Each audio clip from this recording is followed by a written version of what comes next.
Welcome in, everybody. It's Dukes and Bell. Early edition, by the way, of our pre-show, Behind the Curtain, right? Is that what we're calling this, Behind the Curtain? Is that the official Behind name? the curtain. All That's right. it. I just like the Dukes and Bell pre-show, but that was nixed by now. I've been asked about what's the name of this thing, and I'm like, okay, well, if you need an official name, that's the name. Big O, Day, Mike and I are here today, guys. We're up at Flowery Branch, so we're doing this a little bit earlier. We're glad you're here. If you're tuning in, whether it's on Twitch, YouTube, however you're accessing it on whatever social media platform, thank you guys. Listen, we got a lot to talk about with the Falcons. The Dolphins are reeling.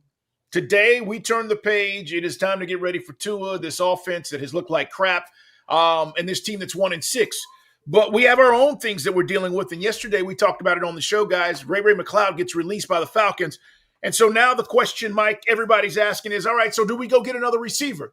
Ray was really unproductive in those 4 games without Darnell Mooney, where he was considered to be the guy, the next man up. If you just want to put it on stats, obviously he didn't produce. So what do you think about going to get another wide receiver at this point to help the Falcons moving forward? Well, we mentioned guys like Tyler Lockett. I'd like it because you think the cost would be, effective. You really don't want to give up a trade on a draft pick because we've already kind of mortgaged a lot of our future in the 2026 class. So, I mean, a guy like Lockett, that would be prototypical. I mean, a free agent who's relatively inexpensive because he's on the float, if you can find a guy like that. Yeah, I really don't want to. I'd hate to give up more of our draft equity next year. Also, we have nothing next year. Yeah, no, I don't either. Look, if you just go out and get a street free agent, there are some guys that guys are hitting us up on social media day saying, "Hey, what about these guys we had on the practice squad, or for that matter, we had in camp that we really didn't get a chance to see? Are any of these guys any good?" Guys, I don't know. We don't know if they're any good or not. So, what do you guys think? Should they go get another wide receiver? I don't think it would hurt. Oh, what do you think? I mean, and I'm sorry, real quick. Obviously, we saw yesterday where they moved David Sills to wide receiver 3. Yeah. Was it Chris Blair was one of those guys in training camp that we thought maybe he would have, some type of impact or be able to, contribute at a major level for this team. And so I don't know where they're at on that, but I don't know that it hurts this Falcons team to go out and at least get another body, because I think the biggest issue is, where is Darnell Mooney and his health? Is he 100%? Is he going to be able to contribute? We saw him this past week get targeted. What was it? 3 or he had 3 catches for 60 some odd yards. Is he going to be able to, is that production going to be able to take an uptick if he is, close to fully healthy? And do they just rely more on Kyle Pitts? We've been calling for more Pitts, especially you, Mike. More Pitts. Is this the time to start calling up more plays for Kyle Pitts, getting him more involved in the passing game? Yeah, they should get another wide receiver, but the problem I have with that is, are you going to use him? Is he going to be effective? If you go out and get Tyler Lockett, is he going to be as widely used as Ray was? I mean, my problem isn't so much about bringing the body in as what you're going to call to make sure that whatever players you have out there on the field right now are utilized. Like, if they go out there and get a Tyler Lockett, can we trust Zac Robinson and company to be able to use a guy like Tyler Lockett effectively right now? Because I don't know. Yeah, look, the thing is, we're going to find out, what happened with Ray. I know it is what it is. It's in the rear view, I would imagine, the mind of the coaching staff. Carl, was he a malcontent? Was he just upset about Ike Hilliard getting fired after the Carolina game and he wouldn't turn the page? Or being subordinate? I don't know how forthcoming, coach is going to be. But to Orin's point, not like we're really spreading the wealth. It's like tunnel vision on Drake. Mooney, Casey Washington is getting some chances. We like Casey Washington's game. But I think the key to this thing, and this is almost like we go back to last year. Carl said before 24, the key was Pitts. And Pitts can come to the rescue again. And some of, I think, our problems on the road and our inconsistencies, especially when defenses guys go man-to-man like the 49ers did. Yeah, and I mean, here's the deal. We're talking about the Falcons. Ray McLeod released. We're going to be up there today, Flowery Branch, getting you all the latest. Make sure you tune in at 2 o'clock. Wes Durham, the voice of our Falcons, is going to join us as well. Our buddy Brian Oliver, who calls Hawks games and is on the pre-half and post, is going to join us to talk about the Hawks opener tonight against the Raptors. A lot of stuff. And a player or two may stop by as well. But this also gets back to, guys, in my opinion, the creativity of Zac Robinson. It's almost like we're looking for a solution when the solution is in the building, but yet you haven't been able to unlock the solution. So you're not going to go get anybody better from a talent skill position wise than the guys you have. You're not going to go find another Kyle Pitts who runs 4.4 and is 6'5 and does all the things he can do. You're not going to go find another speedster on the float better than Darnell Mooney. The problem is, Mike said it, you have to create ways to get those guys the ball. So, I'm with you. I don't think we need to go out and get another receiver, God forbid, unless there's a catastrophic injury and then you have no choice. How about using what you have and creating plays for the guys so you can get them the rock? And until that starts to happen, the biggest thing I'm hearing around the NFL from guys I'm talking to is, how are they so damn inconsistent on offense? Right. What is the problem? And I said to them, and I'm talking about multiple teams, people I'm talking to, coaching staffs, like I'm trying to get information about other teams. Oh, what's up with you guys? I don't know. All I know is our offensive coordinator has weapons that he's not incorporated enough to make this offense flow the way it should. Guys, let's talk about what's going to happen. More thing, Carl. Like, if you're a street wide receiver right now and you see what's going on offensively in Atlanta, do you want to come here? No, because you're not going to see the ball. But also, maybe they don't think it's even important because we're using so many 2 tight end sets. It's true. That's another part. Using 12. And the other thing, by the way, Dan Orlovsky, it's not a video breakdown, but Dan Orlovsky had some interesting things to say today. We'll talk more about it on Dukes and Bell. In a nutshell, obviously, we're going to play better on the road because and I just mentioned the man coverage thing. Carl, he said more of those bunch stack formations, which, again, we didn't see. And a lot of listeners today, Day and Orin, that I've been talking to, and I said this yesterday on the show, if Algier is not being used, give me the battering ram. Even when they run blitz, that's a guy who's going to fall forward, Carl. He's averaging 4 yards a carry. He only got 4 carries. You're right. So look, to me, the problem remains Zac Robinson. That's the concept. We and I say we as in the royal we, but Michael Penix is struggling right now against man. He is. The numbers don't lie about that. So zone, he's picking teams apart. And here's the irony. This is what we saw at camp, and we were so excited because we're like, man, he's hitting wide open guys. In a zone, when you're pressing up on our guys and I'm forcing you to make these throws, those are the throws that teams are going to make him make right now. All right. I know you wanted to add something else, but we got to move on because we got to talk about the Hawks here, and we need to talk about Georgia because Georgia has a major injury that they're dealing with, even though they're not playing this week. Hawks season opens tonight. Last night, first of all, I want to make an observation. Mike, Luca's still fat. Did you see him grab his hammy last night? I mean, I'm watching this thing. There's no LeBron. Lakers are playing the Golden State Warriors. Golden State, by the way, I know they're old. But if Jimmy Butler and those guys can stay healthy, guys, they may make a run to the NBA Finals again. Yeah, Steph Curry looks great. But, Mike, Luca, all this talk about Luca being in shape is crap. Yeah, guys, I don't know where you fall. Like, we can all stand to, lose a few LBs here and there. But new body Luca, he's still 20% nougat. I'm telling you, man, that dude is still doughy. So, I mean, with all due respect to his trainer, I think you can tighten that up a little bit, man, for crying out loud. I'm not feeling it. I'm not seeing it. He's running down, or should I say walking down the court, Day, grabbing his leg. I'm like, dude, it's the first game of the season. What the hell is going on? 82 games, you've got to pace yourself, Day. Pace yourself. Yeah. Magical six-pack physique that Day has. That's just. I didn't stay up. I didn't stay up for that one, but I did watch that Houston and OKC game. That was a good one. It was a thriller, double overtime.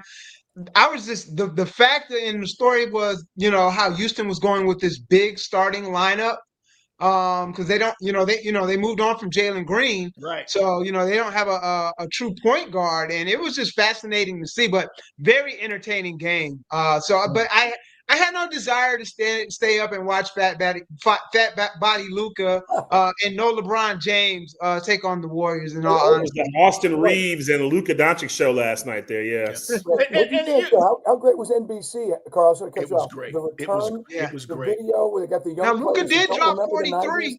Yeah, the older players. And then Orin, I know you and I were like, it was nostalgic. I thought NBC, good sense of humor, it was great. I lost it when I saw the peacock and the lasers and the hologram. Like yes, like that just it triggered such just a happy memory as a child to hear that intro music come in too.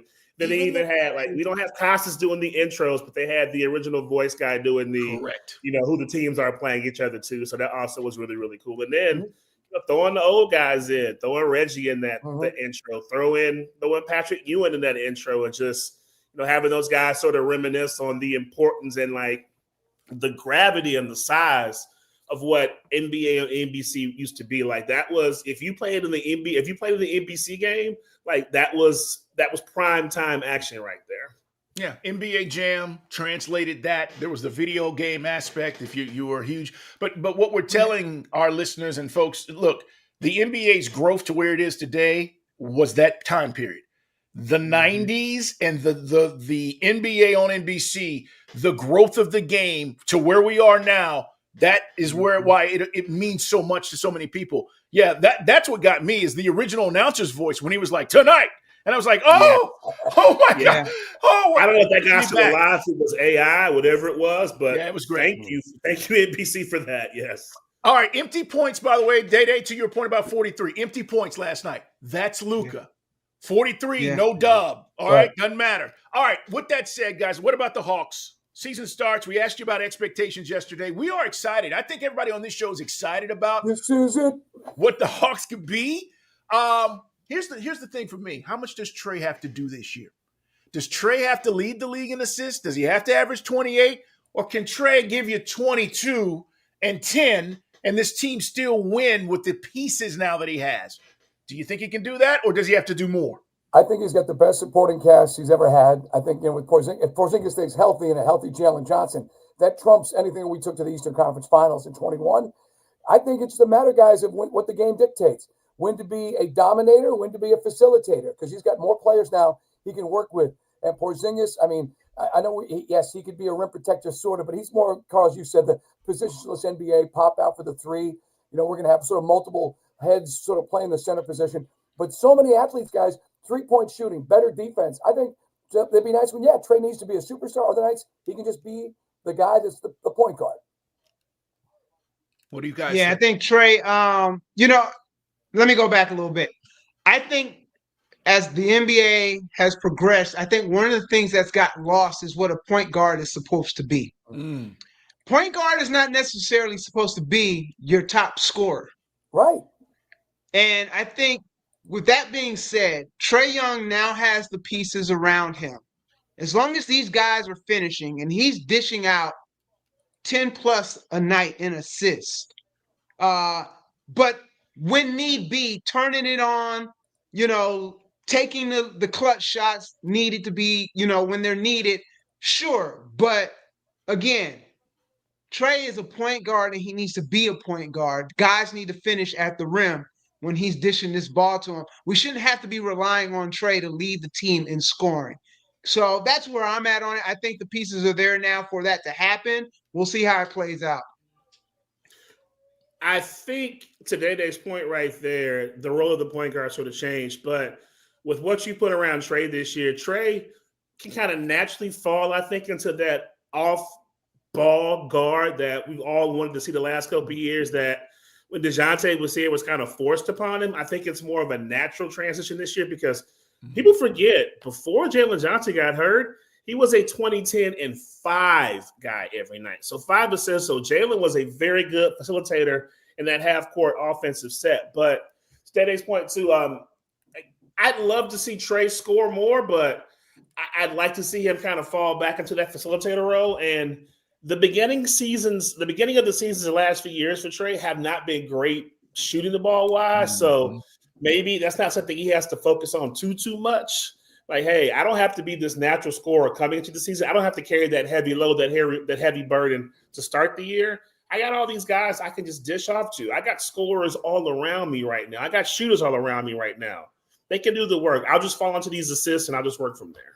Yeah, look, Trae's job should be easier too, getting shots because he's got more offensive prowess around him. Years past, teams could double him. They could blitz him because they didn't go ahead, give it to those other guys. You do that now, to your point, Big O. Jalen, he'll give it up. Trae will give it up. Nikhil will give it up. Like, Trae's shot selection should be better because of the guys that are around him, if that makes sense. He's not forced to try to dribble and make all these shots off the dribble now, where he can literally float around and the guys are going to open up other shots for him. We'll see. We're going to talk to Brian Oliver today from FanDuel Sports Network. All right, let's talk about the Dogs real quick because we're going to get more into this today. Mike, Kobe Young out for the foreseeable future, suffered a leg fracture in the Ole Miss game. We've been talking about these wide receivers. what needs to happen and how dynamic this offense can be. We saw Gunner put the team on his back, but what's this mean for the Dogs now? Because look, you still need guys on the outside that can make plays in that open space.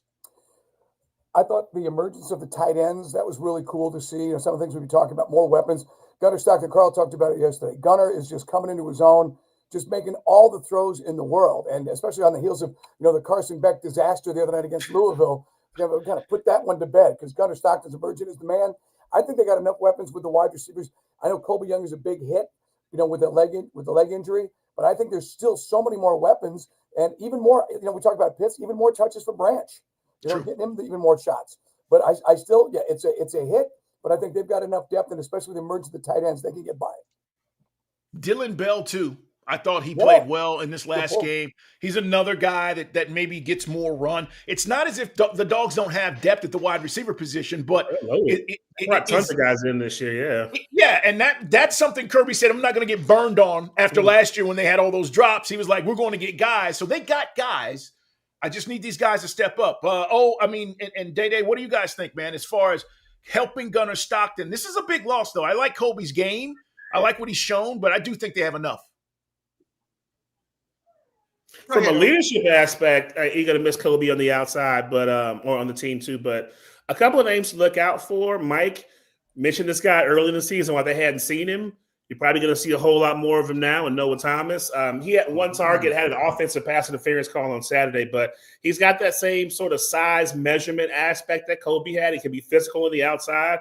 That big catch radius can body up on smaller DBs. And then a freshman too, C.J. Wiley. He's been sort of in the practice rotation. That's the guy, Mike, I don't know if you remember, was an FSU commit for a long time, and then Kirby went down and stole him and took him on back home.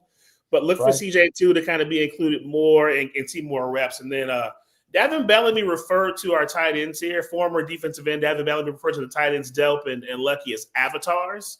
And you kind of saw that on Saturday. These guys are, like, from a size and speed and athleticism standpoint, these guys they're studs. So look for them to be included more in the underneath game, too, that aspect of it as well. Yeah, look, they got dudes. We're going to talk more about the Dogs today as we start talking more about Florida. They got the week off, but they do have some things they need to figure out before they get to the Florida game. Obviously, Georgia Tech, but we are live at Flowery Branch today, getting you more answers about this offense, what's going on, and how can they improve as they get ready for the Dolphins. Coach Ra will join us as well today, along with our players, so make sure you tune in starting at 2. Guys, we got to get out of here. Appreciate you guys being here. We'll talk to you today on 92.9 The Game.